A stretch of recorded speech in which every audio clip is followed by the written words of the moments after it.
ಧಾರವಾಡದ ಹೊಸ ಯಲ್ಲಾಪುರ ಹಾಗೂ ಜನತಾ ನಗರಕ್ಕೆ ಹೊಂದ್ಕೊಂಡಿರುವಂತಹ ತ್ಯಾಜ್ಯ ವಿಲೇವಾರಿ ಘಟಕವನ್ನ ನಗರ ಬಿಟ್ಟು ಬೇರೆ ಕಡೆಗೆ ಸ್ಥಳಾಂತರ ಮಾಡಬೇಕು ಅನ್ನುವಂತಹ ಒತ್ತಾಯ ಆಗಾಗ ಕೇಳಿ ಬರ್ತಾನೆ ಇರುತ್ತೆ. ಆದರೆ ಈ ಒಂದು ಕೆಲಸ ಮಾತ್ರ ಇನ್ನೂ ಕೂಡ ಕೈಗೊಂಡಿಲ್ಲ. ಮೊನ್ನೆಯಷ್ಟೇ ಕಸದ ಗುಡ್ಡಕ್ಕೆ ಬಿದ್ದಂತಹ ಬೆಂಕಿಯಿಂದಾಗಿ ಅರ್ಧ ಧಾರವಾಡದ ಜನ ಉಸಿರಾಟದ ಸಮಸ್ಯೆಯನ್ನ ಎದುರಿಸಬೇಕಾಯಿತು.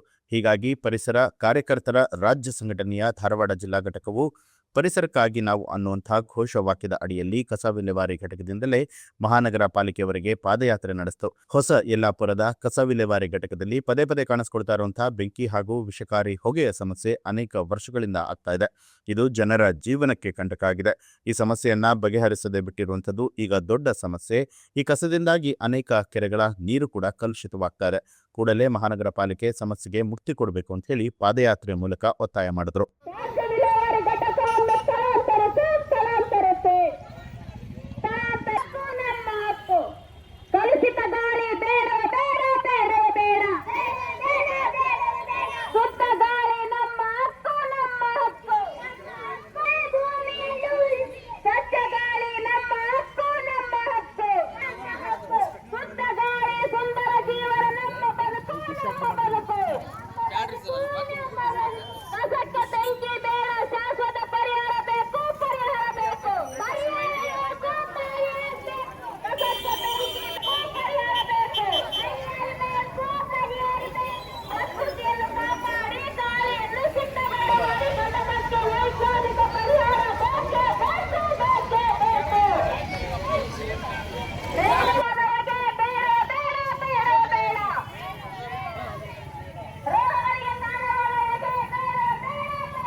ನ್ಯೂಸ್ ಅಲರ್ಟ್ ನಿಮ್ಮಿಂದ ನಿಮಗಾಗಿ.